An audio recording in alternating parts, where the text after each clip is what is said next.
With the release of the Beyond the Veil update, a lot of players are looking at more solo options for running around in the open world. I plan on going over a few more build videos with non-meta picks or meta picks because everyone who watches me knows I don't usually run the best or the top picks, but this video is going to focus on 3 of the top builds you can run in the solo open world. The first build that I want to go over is one that you're probably seeing a lot right now, the Bow of Badon, or Badon. I don't know how to say it, all right? So the Bow of Badon is a bow that shoots an arrow. Its E is an electric field arrow. It interrupts casting. It has a damage over time tick that persists after they leave the field. And this bow is, in my opinion, the best bow you can run in the open world. It has some of the best 1vx potential. You're able to take on potentially groups of players by kiting and landing that arrow at crucial points in time. The build that I run includes the Fiend Cowl, the Assassin Jacket, and Royal Sandals, as well as an Undead Cape. I usually use pork omelets for cooldown because cooldowns in this situation means more mobility, and I will run usually an invis pot.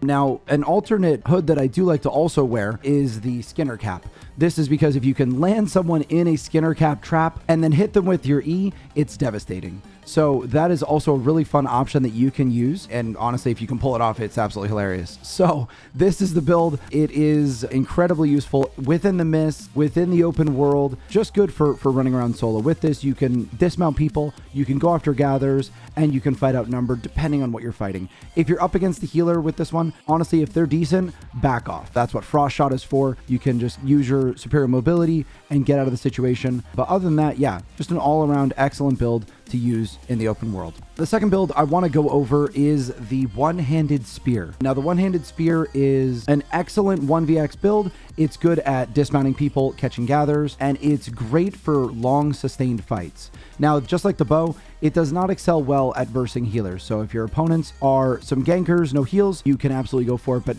if there's a healer in the mix, you may want to back off. The build that I run here is a One-Handed Spear, a Torch Offhand, Assassin Jacket, or a Mercenary Jacket. They're both actually really good options. Assassin Jacket's better at getting away and juking out from situations you want to take. The Mercenary Jacket is far superior if you're actually planning on going all in on an outnumbered fight. Any leather shoe, you could probably even run Health Sprint. And for your hood, you can go Fiend Cowl, you can go Hunter Hood. Both are excellent options. One of the core pieces that this build works off of is its auto attack. So you want to make sure you have the second passive on your weapon. This will heal you via auto attacks. So in those long sustained fights, you're actively gaining a decent amount of HP. The food you're running here is the Roasted Pure Mist Snapper. That increases the amount of health you're gaining via all of your damage. You still run an Undead Cape on this, and you either use an Invis Pot or a Res Pot. Both of those are great. If you're planning on using a Res Pot, consider using it at the very end of your health bar so that you can guaranteed survive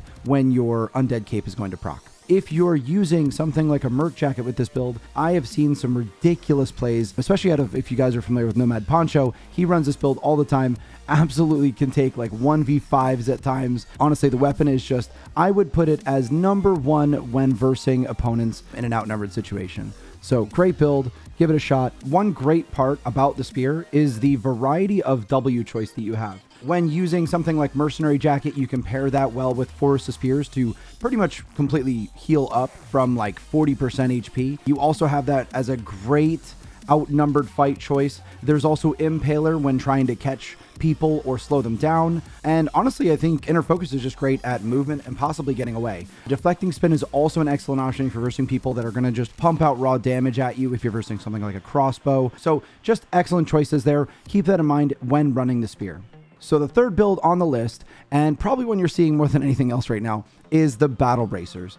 Battle Bracers are inarguably probably the strongest thing you can roam around the open world with right now. They have, over any other weapon, superior mobility. I wouldn't say superior damage, but it has a lot of damage, and superior CC for a damage weapon. These weapons are absolutely devastating in the right hands, and when running high tier, can be almost unchallenged in a 1v1 situation. I don't often run these, but in the video you're watching, I ran them, and we had absolute just success everywhere we went. For this build, I was using Battle Bracers, Assassin Jacket, Fiend Cowl, and either Royal Sandals or Hunter Shoes. I believe in the video I'm using Hunter Shoes. The Hunter Shoes help with cooldowns because your weapon has so much mobility on its various different moves. Cooldown boots just give you that extra added mobility. For the food and potion, I was using pork omelet for cooldowns. Invis pots, I would always keep health pots in my pocket in case I see a prolonged fight coming up that I absolutely want to take and I don't want to run away from, and an undead cape. This build is absolutely excellent at pretty much everything. You can catch gathers, you can dismount people, and you can fight 1vx, but the absolute best thing that it can do is it can get away from a sticky situation. So absolutely give this weapon a try. It is excellent within the miss, out of the miss. It's just an overall really top weapon for using in the open world. And that's pretty much it. Those are my top 3 picks for open world weapons right now. I do have a bunch of other builds that I'd like to share, top builds, and honestly just fun builds, because as those of you who watch me know, I like to use just things that are entertaining to use. So I'm going to try and fit a couple of these videos in the next week or two, as people are really getting into open world content in and outside the miss. But anyways, guys, thanks for watching and have a great one.